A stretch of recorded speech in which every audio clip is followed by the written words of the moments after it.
Immigration cracks down on foreigners climbing Mount Agung without guides. Immigration is continuing with its tough policy on foreigners who are not obeying the rules. And here's an interesting one. Malpractice doctor in Bali sued for making Australian citizens sick. Fined Indonesian rupiahs 50 million. Now this is something I haven't heard about before. Stay tuned for details on these and other stories.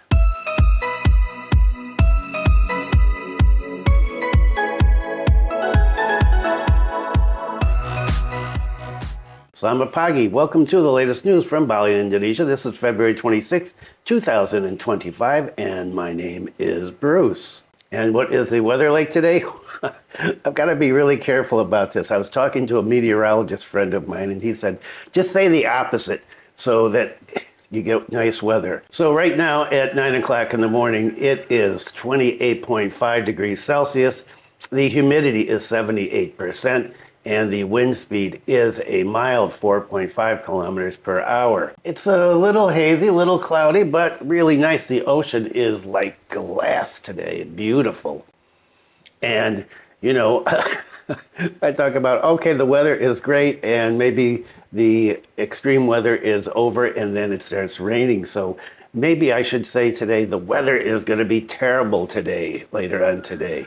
And then maybe the opposite will happen. I don't know, but I hope the weather is really nice wherever you are.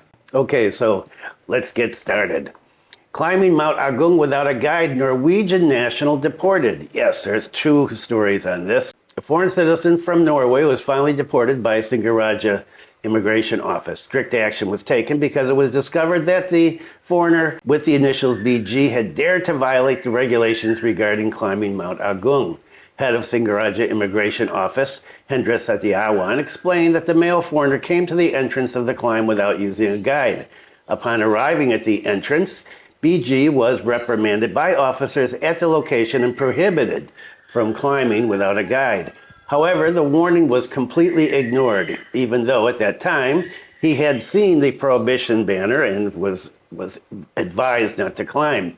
To prevent unwanted things from happening, the officers immediately reported BG to Singaraja Immigration Office, and in a short time he was immediately secured. And then he was brought to the office for further examination. BG is known to have arrived in Indonesia on February 2nd at the airport here in Bali, and based on the examination, he has a VOA and has been proven to have violated the Circular Forestry and Environmental Service number, blah, blah, blah, where the SE is about preventing the risk of climbing Mount Agung in extreme weather conditions by climbing Mount Agung without being accompanied by a local guide. Therefore, BG was subject to administrative immigration action of deportation and deterrence, meaning he's not going to be allowed back in the country for a while.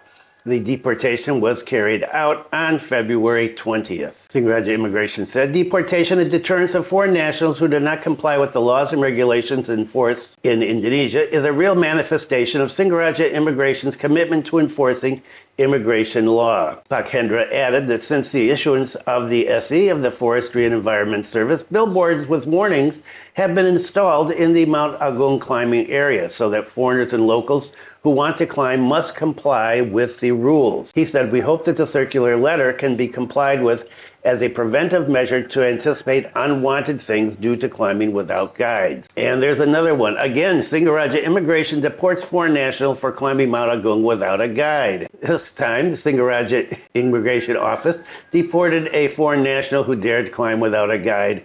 And he's an Italian, not a Norwegian, initials BASM. He was proven to have violated the rules and was immediately deported on the 22nd. Singaraja Immigration boss, Hendra Setiawan, explained that the deportation process was carried out on the 36-year-old after he was proven to have climbed Mount Agung without a guide.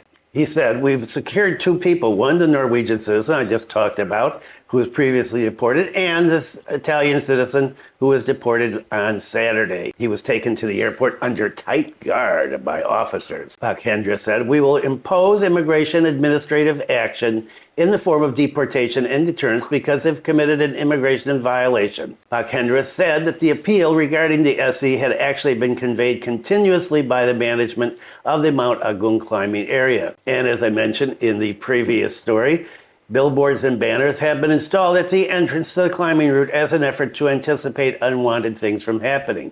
However, there are still climbers, especially foreigners, who are reckless and do not heed the appeals that have been displayed. We do not tolerate foreigners who commit immigration violations in any form.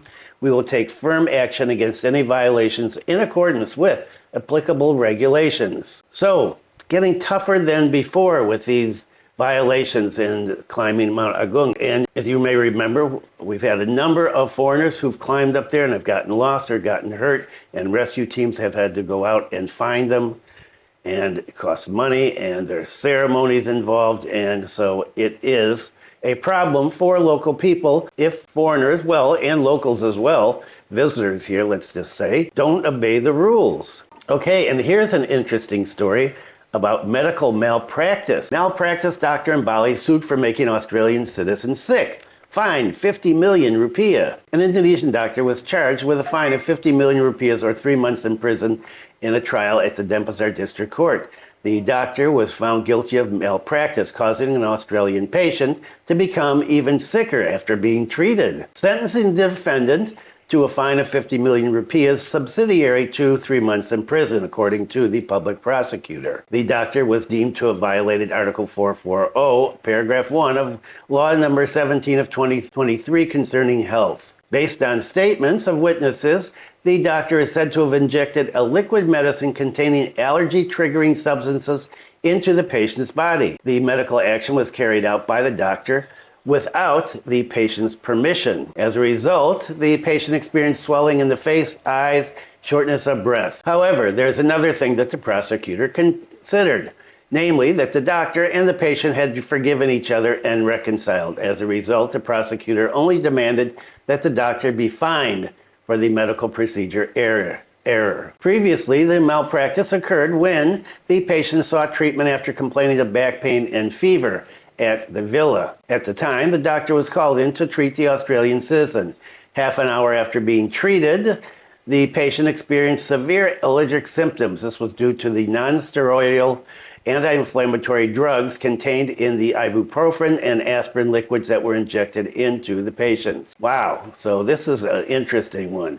And issues about medical treatment here. Some people have complained about this hospital or that hospital, this doctor or that doctor, and, well, you find that I think everywhere in the world. My own personal experience, I've had some bad experiences, a couple, and some good experiences, actually more good experiences than bad experiences. I had a great GP here for many years, who unfortunately died a few years ago. And when I had my second stroke here, I was treated over at Siloam Hospital, and wow, the treatment was amazing. The neurologist that I had over at Siloam I had an MRI and an EEG, an EKG. She sat with me through all these procedures. She spent basically hours with me, and at the end of all the tests, then she gave me a test, a mental acuity test, to see if I could recognize some basic stuff. And she said, okay, so you are doing better now than you were yesterday, but you need to take this kind of medicine. And we talked about the price of the medicine. She said, yeah, this is really expensive. Don't buy it at the hospital here. Go to a pharmacy and buy it. It will be a lot cheaper. And she said, and you can use this generic medicine rather than this.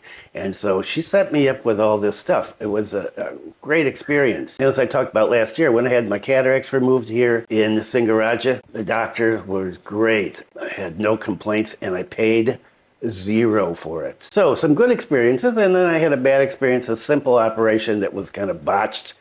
And I had an Australian doctor who had advised me to get this operation, and when she saw what happened, she was really upset.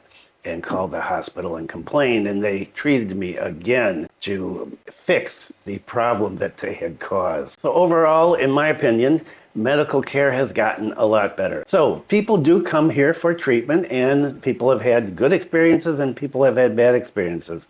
Partly depends on the doctor you get, and it's not cheap. If you're here as a tourist and you don't have insurance, wow, it can be really expensive. So what's going to happen with the new international hospital? I don't know. Waiting to hear about what the actual opening date is. You remember I talked about this, I think last week.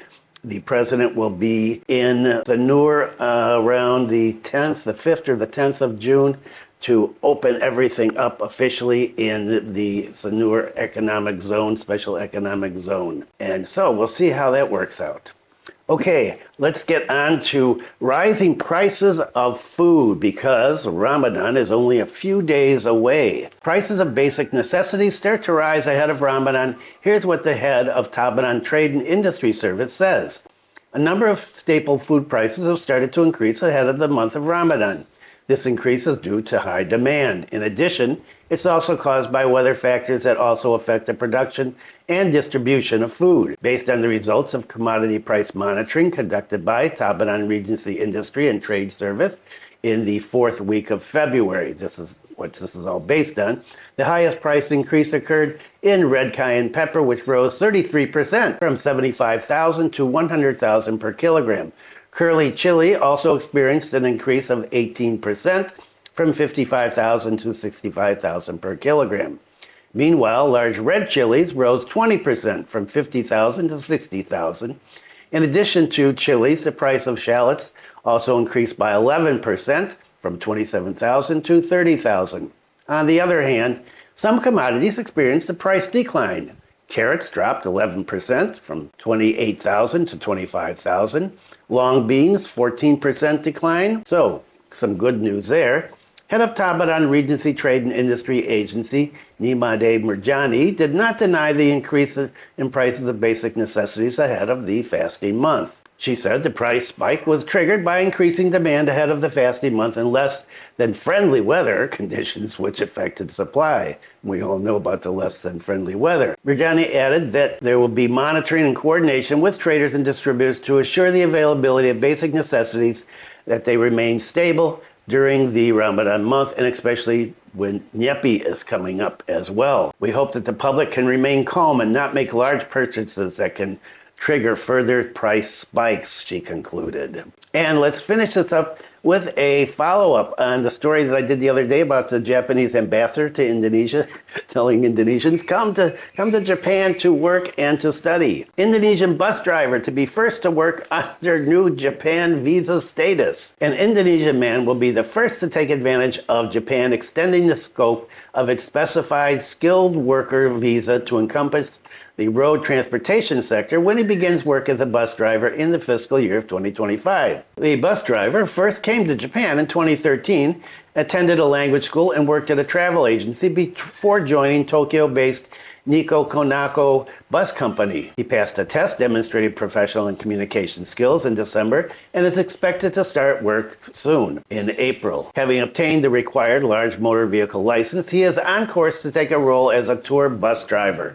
I wanted to be a bus driver. It feels like a dream, he said. I want to introduce tourist spots in Japan and visit there together. Securing bus drivers is becoming a major challenge for Japan, with the government projecting a shortage of around 22,000 by 2029.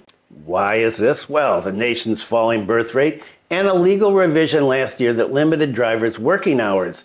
These both contribute to this problem of this major shortage of bus drivers. Amid the increased need for foreign labor, the cabinet decided last March to expand the scope of its specified skilled worker number 1 visa to accept foreign workers in 4 additional industries, covering road and railway transportation, as well as forestry and timber sectors. Japan plans to admit up to 24,500 drivers of buses, trucks, and taxis in the 5 years from fiscal 2024 under the visa, which enables them to stay in Japan for up to 5 years. So, good news for Indonesians that want to go and live and work in Japan for 5 years. If you are able to work in any one of these industries that is covered under the new visa, well, good for you. Okay, that is it for today. Thanks for viewing. Be kind to someone today. Take care. And I will see you next time.